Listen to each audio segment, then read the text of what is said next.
રામદેવ, દડો તો બહુ દૂર ફંગોળાયો. હવે રમશું કેમ?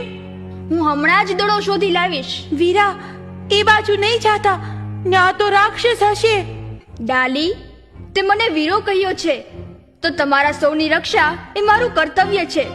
મને કાંઈ નહીં થાય. નિયતિને ભલા કોણ રોકી શકે? વિરમદે, જાઓ, તમે મા અને પિતાશ્રીને કહેજો મને આવતા મોડું થાય તો ચિંતા ના કરે. વીરા, તમને રામ ના રખોપા. લાવો, તમારા કાંડે રક્ષા બાંધી દઉં.